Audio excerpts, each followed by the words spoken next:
Langit pagi itu mendung ketika Subhan menerima sebuah amplop coklat berstempel resmi.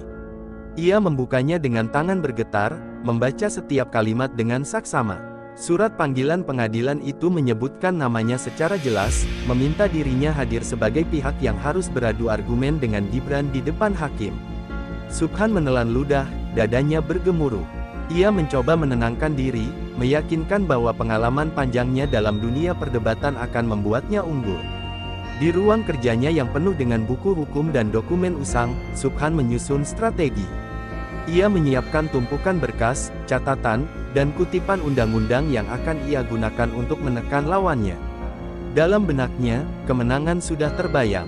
Anak muda itu tak mungkin bisa menandingi kepiawaianku, gumamnya sambil menyunggingkan senyum tipis.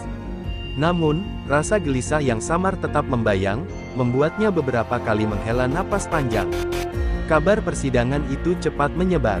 Media-media menuliskannya di halaman utama, menyebut duel antara Subhan yang dikenal keras dan Gibran yang populer karena sikap tenangnya.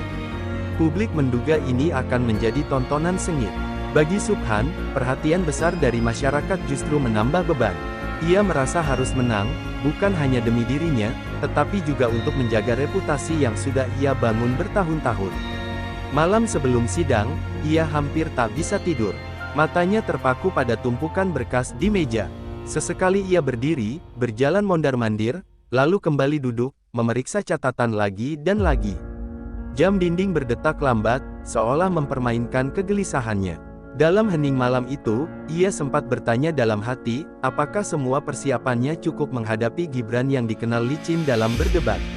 Keesokan paginya, Subhan mengenakan setelan jas abu-abu yang sudah ia siapkan khusus. Ia bercermin, mencoba meyakinkan dirinya bahwa wajah penuh wibawa ini akan mengguncang ruang sidang. Namun sorot matanya yang sedikit goyah mengkhianati rasa percaya dirinya. Dengan langkah tegas ia keluar rumah, membawa koper berisi dokumen.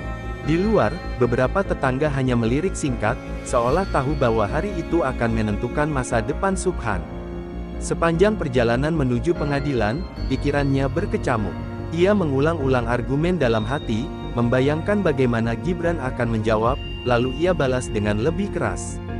Namun, di antara bayangan kemenangan itu, sesekali muncul imajinasi buruk, dirinya kalah telak di depan banyak orang. Bayangan itu membuat tangannya berkeringat dingin, padahal mobil ber-AC yang ia tumpangi berjalan dengan tenang. Ketika mobil berhenti di depan gedung pengadilan, kerumunan wartawan sudah menunggu. Kamera-kamera menyorot ke arahnya, mikrofon diarahkan ke wajahnya.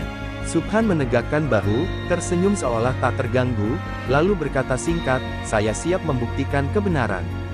Kata-katanya terdengar mantap, meski di dalam hati ia berusaha keras menutupi kegugupan. Langkah kakinya menapaki tangga gedung pengadilan yang kokoh. Suara gemuruh massa, teriakan wartawan, dan kilatan kamera membuat suasana semakin menekan. Subhan menarik napas panjang sebelum memasuki pintu besar, seolah ambang pintu itu adalah gerbang menuju medan pertempuran yang tak bisa ia hindari. Di dalam, ia melihat ruang sidang yang sudah dipenuhi orang. Bangku penonton sesak oleh warga yang penasaran. Subhan merasakan sorotan mata mereka, seakan setiap orang menanti kegagalannya. Ia duduk dengan raut wajah dingin, membuka dokumen seolah ingin menunjukkan betapa siap dirinya. Namun, di balik sikap tenang itu, Subhan tahu satu hal, ini bukan sekadar sidang biasa. Ini adalah panggung besar di mana reputasinya dipertaruhkan. Setiap kata yang keluar dari mulutnya bisa menjadi batu loncatan menuju kejayaan atau justru jurang kehancuran. Hari itu, perjalanan hidupnya akan berubah selamanya. Sorotan kamera semakin ramai ketika pintu samping ruang sidang terbuka. Gibran melangkah masuk dengan tenang, mengenakan kemeja putih sederhana dan jas hitam yang tidak mencolok. Senyum tipisnya menyapa kerumunan, membuat banyak orang yang semula murmur menjadi hening. Ia tidak membawa koper penuh berkas seperti Subhan, hanya sebuah map tipis di tangan kirinya. Kehadirannya yang sederhana justru memancarkan wibawa tersendiri. Subhan yang sudah duduk di kursi tergugat mendongak, matanya menatap Gibran penuh waspada. Ia mencoba tetap terlihat percaya diri, tetapi ada kilatan gugup yang tak bisa ia sembunyikan. Sebagian orang di ruang sidang bahkan bersorak kecil ketika Gibran melangkah ke depan, membuat Subhan merasa posisinya mulai terdesak bahkan sebelum sidang dimulai. Hakim masuk dan semua orang berdiri. Ketukan palu terdengar, menandai dimulainya persidangan. Suasana tegang menyelimuti ruangan. Subhan merapatkan jasnya, menyusun berkas di meja, lalu menatap Hakim dengan penuh ambisi. Di sisi lain, Gibran hanya duduk rileks, tangannya bersedekap rapi di atas meja, sesekali menunduk untuk menulis sesuatu. Wartawan di belakang ruangan sibuk mencatat. Beberapa kamera televisi menyala, menyorot setiap ekspresi yang muncul dari wajah kedua tokoh itu. Publik menunggu duel kata-kata yang digadang-gadang akan menjadi tontonan bersejarah. Subhan tahu semua sorot mata itu tertuju padanya.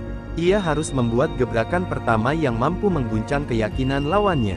Ketika Hakim mempersilakan pihak Subhan untuk memaparkan argumen pembuka, ia berdiri dengan lantang.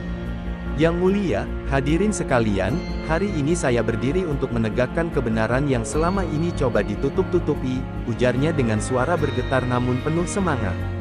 Ia mengangkat satu berkas, menunjukkannya ke arah Hakim, seolah-olah kertas itu adalah bukti pamungkas. Subhan berbicara panjang lebar, menekankan kelemahan Gibran, membongkar data, hingga mengungkap kronologi yang ia susun sedemikian rupa.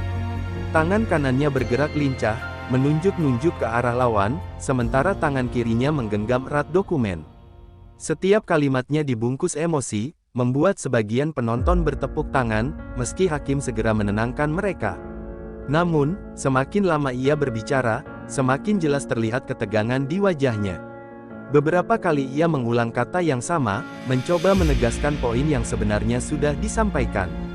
Keringat mulai menetes di pelipisnya, meski pendingin ruangan bekerja cukup dingin. Subhan berusaha menutupi kegugupan itu dengan suara yang meninggi, berharap emosinya dapat menguasai suasana. Gibran mendengarkan tanpa menyela. Sesekali ia menunduk menulis catatan, sesekali mengangkat wajah dengan ekspresi kalem. Tidak ada tanda terguncang, bahkan tatapannya seolah berkata, "Asteris, silakan keluarkan semua senjata, aku sudah tahu cara menangkisnya." Asteris. Penonton yang jeli pun mulai berbisik, membandingkan ketenangan Gibran dengan kepanikan terselubung pada diri Subhan. Ketika Subhan selesai, ia mengembuskan napas panjang, lalu menatap Hakim dengan tatapan penuh kemenangan semu.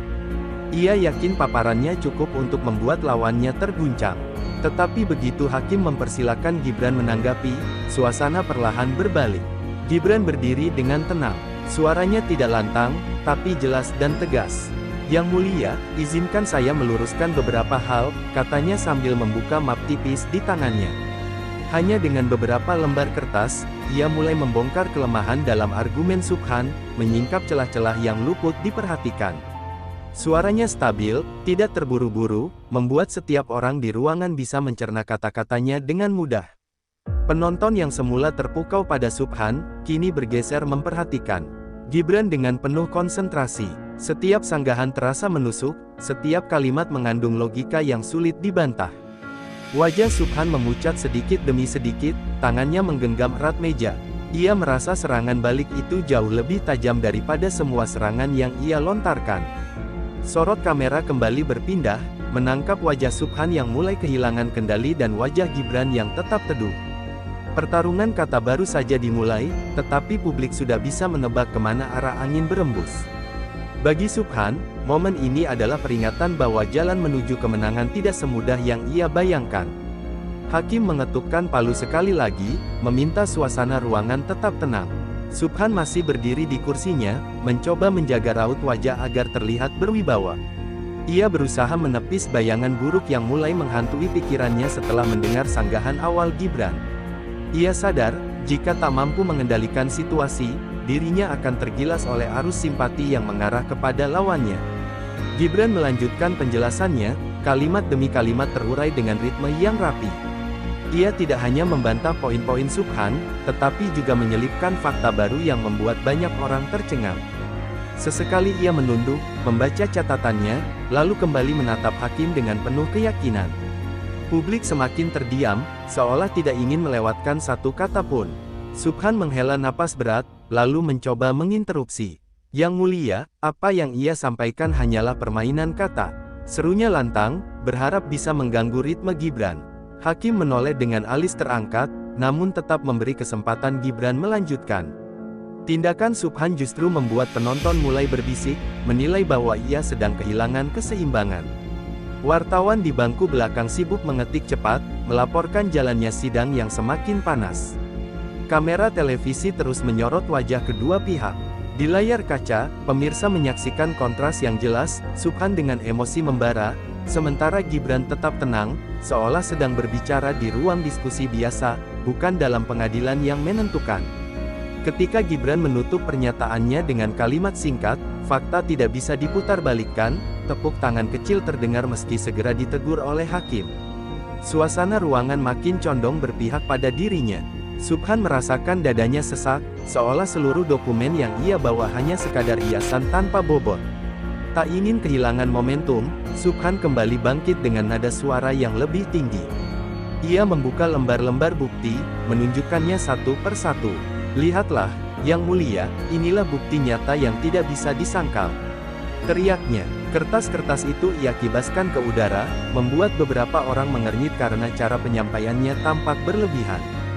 Hakim menegurnya agar lebih tenang, namun Subhan mengabaikan. Ia yakin serangan emosional bisa mematahkan simpati yang mengalir ke arah Gibran.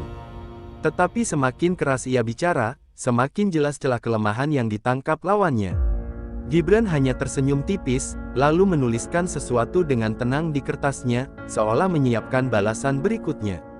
Ketegangan kian meningkat ketika Subhan menunjuk langsung ke arah Gibran. "Anak muda ini hanya pintar membalikkan fakta. Jangan tertipu dengan kata-katanya," seru Subhan dengan wajah memerah. Penonton mendesah, beberapa mulai merasa kasihan karena melihatnya kehilangan kendali. Gibran tetap duduk tenang, matanya menatap lurus, tak tergoyahkan oleh teriakan itu. Hakim kembali mengetukkan palu, menegaskan agar sidang berjalan sesuai aturan. Suasana sedikit mereda, namun aura persaingan semakin tajam. Subhan merasa dirinya harus segera menemukan jurus pamungkas sebelum semuanya terlambat. Dalam hati, ia bergumam, "Aku tidak boleh kalah di depan orang-orang ini." Namun suara batin itu terdengar lebih seperti doa daripada keyakinan. Semua persiapan yang ia lakukan selama bermalam-malam terasa goyah hanya karena ketenangan lawannya. Gibran kembali berdiri. Ia menanggapi tuduhan Subhan dengan bahasa yang halus namun menusuk, memperlihatkan bahwa argumen yang meledak-ledak tak lebih dari kabut yang menutupi kebenaran. Kalimatnya yang sederhana justru terdengar lebih meyakinkan dibanding teriakan lantang Subhan.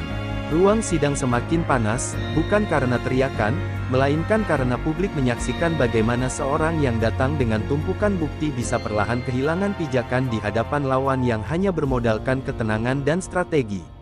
Pertarungan sesungguhnya baru saja dimulai, dan Subhan mulai merasakan tanah di bawah kakinya bergetar.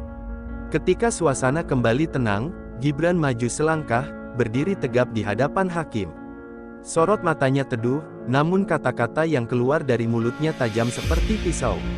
"Yang Mulia, izinkan saya menunjukkan bahwa apa yang dipaparkan Subhan barusan hanyalah potongan fakta yang diambil tanpa konteks," ujarnya, suaranya jelas dan penuh kendali. Ia mengangkat selembar kertas tipis dari mapnya, lalu menaruhnya di meja hakim. Ini adalah dokumen resmi yang membuktikan bahwa pernyataan pihak lawan tidak hanya keliru, tetapi juga menyesatkan. Hakim menunduk, membaca sekilas, kemudian mengangguk pelan. Bisikan langsung terdengar dari bangku penonton, menandakan bahwa publik mulai merasakan arah angin berubah. Subhan menatap tajam, wajahnya memerah. Ia mencoba berdiri, namun hakim menahan dengan isyarat tangan, mempersilakan Gibran melanjutkan. Rasa terdesak membuatnya menggenggam erat tumpukan berkas di depannya, seolah-olah kertas-kertas itu satu-satunya penyelamat yang tersisa. Gibran tetap melanjutkan dengan tenang. "Kita tidak sedang mencari siapa yang paling lantang bicara, melainkan siapa yang bisa menghadirkan kebenaran dengan bukti yang tak terbantahkan." Kalimat itu membuat ruangan bergemuruh. Banyak orang mengangguk setuju, sementara Subhan hanya bisa terdiam, matanya berkedip cepat menahan rasa tak nyaman. Setiap poin yang ia sampaikan dibungkus dengan logika yang kuat. Ia membongkar celah dalam argumen Subhan, mengungkap bagaimana beberapa data yang ditunjukkan sebenarnya telah dibantah oleh sumber resmi. Ia bahkan memutarbalikkan serangan Subhan, menjadikannya sebagai bukti tambahan untuk memperkuat posisinya. Wajah-wajah di bangku penonton berubah, dari semula menanti tontonan sengit, kini perlahan menyadari bahwa duel ini mulai tidak seimbang. Gibran bukan hanya menjawab, tetapi juga menguasai panggung dengan keheningan dan kepercayaan diri yang sulit digoyahkan. Subhan mencoba menyela sekali lagi, suaranya serak, itu tidak benar. Semua orang tahu, namun sebelum ia menyelesaikan kalimat, hakim mengetukkan palu keras. Cukup, biarkan pihak lawan menyelesaikan penjelasannya. Teguran itu membuat Subhan terdiam kaku. Di sisi lain, Gibran tidak menunjukkan sedikit pun rasa puas. Ia melanjutkan dengan bahasa sederhana, seolah sedang menjelaskan pada seorang murid di kelas. Fakta bukanlah benda yang bisa dibengkokkan sesuka hati. Fakta akan tetap berdiri, sekalipun kita berusaha mengaburkannya. Kalimat itu lagi-lagi memancing tepuk tangan kecil, meski segera dihentikan oleh petugas sidang. Subhan merasakan darahnya berdesir, seperti ada bara yang terbakar di dadanya. Namun ia tak bisa berbuat banyak, karena semakin keras ia mencoba menyerang, semakin terlihat kelemahannya. Semua mata kini beralih ke Gibran, seakan melupakan eksistensinya. Wartawan sibuk merekam setiap momen. Kamera televisi menyorot wajah Subhan yang pucat dan wajah Gibran yang tetap teduh. Kontras itu menjadi berita utama yang tak terelakkan, menciptakan kesan seolah kemenangan sudah semakin dekat di tangan Gibran. Ketika Gibran menutup pernyataannya, ia hanya berkata singkat, "Saya kira kebenaran sudah cukup berbicara." Kalimat sederhana itu justru terdengar seperti palu terakhir yang menghantam keras hati Subhan. Suasana ruangan kembali hening, namun aura kemenangan sudah terasa jelas. Di kursinya, Subhan menunduk. Semua persiapan, semua berkas, semua teriakannya terasa sia-sia. Ia baru sadar, pertarungan kata bukan dimenangkan oleh siapa yang paling keras, melainkan siapa yang paling tenang dalam menghadapi badai. Ketika hakim memberi kesempatan kembali kepada Subhan, ia berdiri dengan wajah kaku. Suaranya bergetar, namun ia berusaha menutupinya dengan nada tinggi. "Yang mulia, jangan terkecoh oleh permainan bahasa lawan. Semua ini hanyalah trik retorika untuk menutupi kelemahan." Kalimatnya meluncur cepat, tapi terdengar seperti pembelaan diri daripada serangan yang meyakinkan. Subhan membuka berkas lain, menumpuknya di meja hingga kertas-kertas itu hampir berjatuhan. Ia menunjuk ke arah dokumen tersebut dengan penuh emosi. "Inilah bukti-bukti yang sahih. Jangan biarkan kebenaran diputarbalikkan oleh kata-kata manis."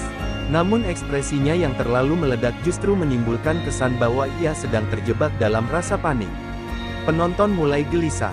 Beberapa menggeleng pelan, melihat perbedaan mencolok antara Subhan yang berapi-api dan Gibran yang tetap berwibawa. Bahkan seorang wartawan berbisik pada rekannya, Subhan makin lama makin kehilangan arah. Kamera televisi menangkap detik-detik itu, memperlihatkan wajahnya yang berkeringat meski ruangan tetap dingin. Gibran duduk tenang, tangannya bersedekap, menunggu giliran. Ia tampak tidak terusik oleh hujan tuduhan yang diarahkan kepadanya. Bahkan senyumnya tetap terjaga, membuat Subhan semakin kesal. Tatapannya seperti ingin berkata, "Asteris, teriaklah sekeras mungkin, aku tetap di sini, tak tergoyahkan." Asteris. Ketika tiba waktunya menanggapi, Gibran berdiri perlahan. Ia tidak membawa tumpukan berkas, hanya menunjuk pada catatan singkat di tangannya. "Yang mulia, mari kita kembali ke inti persoalan. Bukti yang diajukan tidak hanya usang, tetapi juga tidak relevan dengan konteks kasus ini."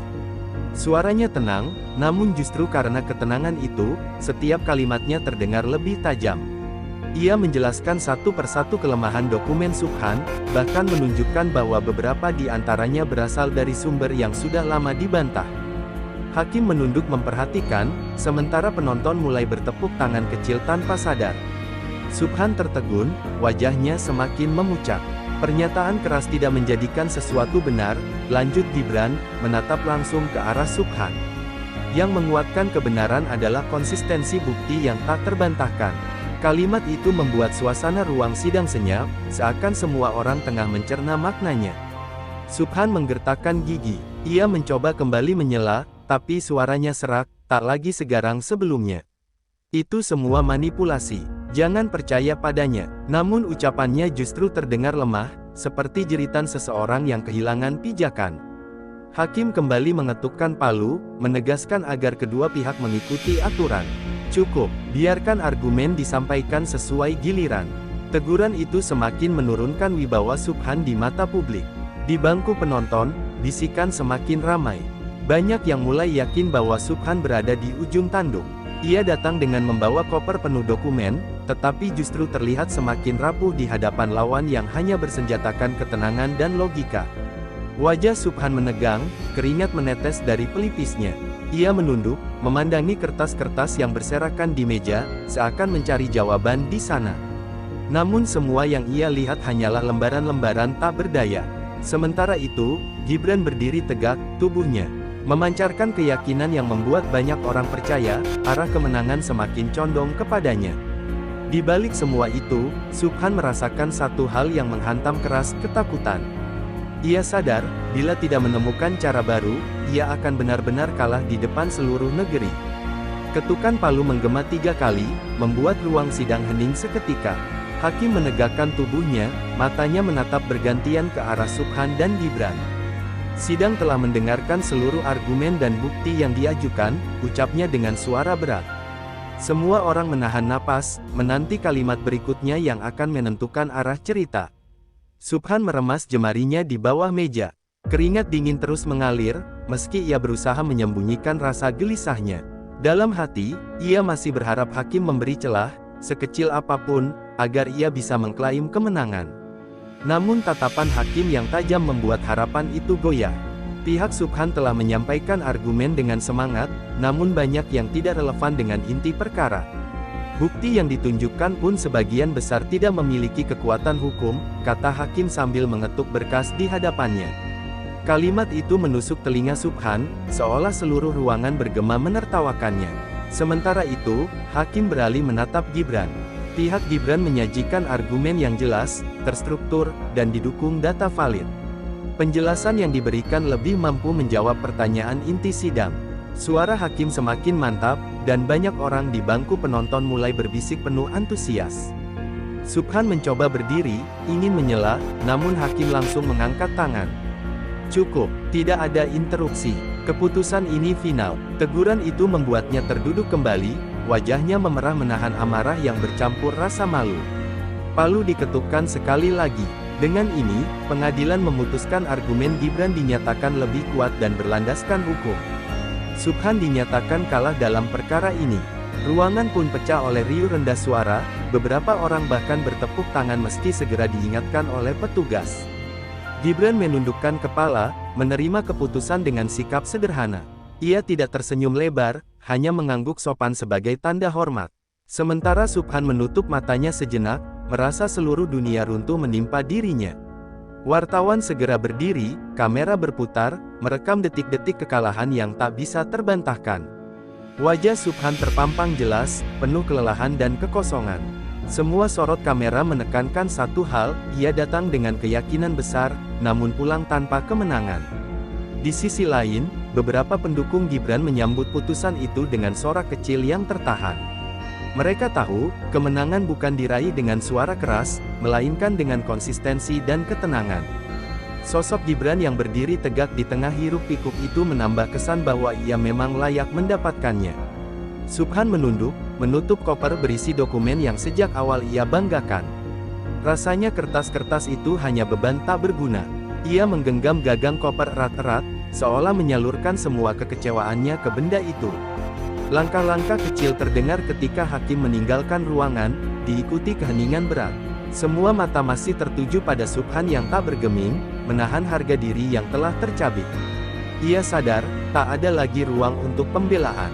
Di kursinya, ia berbisik lirih pada dirinya sendiri, "Aku kalah." Kata-kata itu nyaris tak terdengar, namun cukup untuk meruntuhkan sisa-sisa percaya diri yang masih tersisa. Hari itu, pengadilan bukan hanya mengakhiri perkara, tetapi juga menutup jalan bagi kebanggaan Subhan. Langkah Subhan terdengar berat saat ia keluar dari ruang sidang. Setiap hentakan seolah membawa beban kekalahan yang menekan pundaknya. Ia mencoba menegakkan badan, tetapi sorot mata orang-orang di sekeliling membuatnya kian terpuruk. Tak ada sorak dukungan, tak ada tangan yang meraih, hanya tatapan penuh iba dan cibiran halus yang menusuk hatinya. Di luar gedung, udara sore yang biasanya memberi ketenangan justru terasa sesak. Kamera wartawan menyorot tajam, menanyakan berbagai hal, namun Subhan memilih diam. Bibirnya mengatup rapat, enggan memberi jawaban yang hanya akan mempertebal rasa malu. Ia berjalan lurus menuju mobilnya, tanpa menoleh. Sementara itu, Gibran keluar dengan langkah mantap. Ia disambut beberapa rekan yang menyalaminya, tetapi tetap menahan diri agar tidak terlihat jumawa. Baginya, kemenangan ini bukan untuk dirayakan dengan gemerlap, melainkan pengingat bahwa perjuangan baru saja dimulai. Aura ketenangan yang ia bawa semakin menonjolkan perbedaan kontras dengan Subhan yang muram. Di dalam mobil, Subhan duduk membisu. Koper hitam berisi dokumen ia letakkan di samping, namun matanya enggan menatap benda itu. Kertas-kertas yang dulu ia banggakan kini hanya terasa seperti saksi bisu kegagalan. Jantungnya berdegup cepat, bukan karena marah pada lawan, melainkan karena kecewa pada dirinya sendiri. Ingatan akan kata-kata hakim terus terngiang.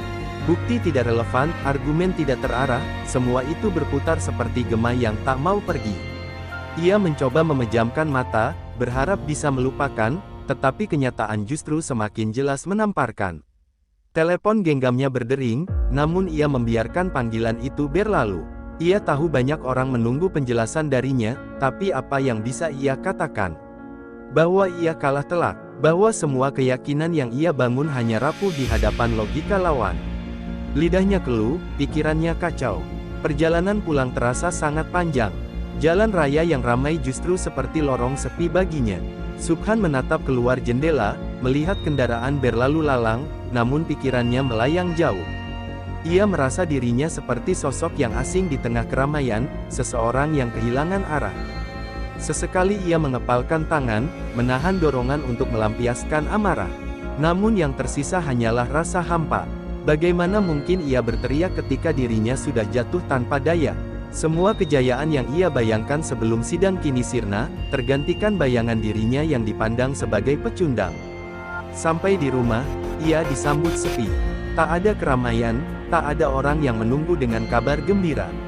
Subhan membuka pintu, langkahnya berat, lalu meletakkan koper di atas meja. Ia menatapnya cukup lama, seakan koper itu berbicara tentang kegagalan yang tak bisa ia sangkal. Di ruang tamu yang temaram, ia duduk termenung. Pikiran tentang bagaimana Gibran menerima kemenangan dengan sederhana membuat dadanya semakin sesak. Bukan hanya kalah, tetapi ia juga kalah dalam cara menyikapi kekalahan. Malam itu, Subhan memilih diam.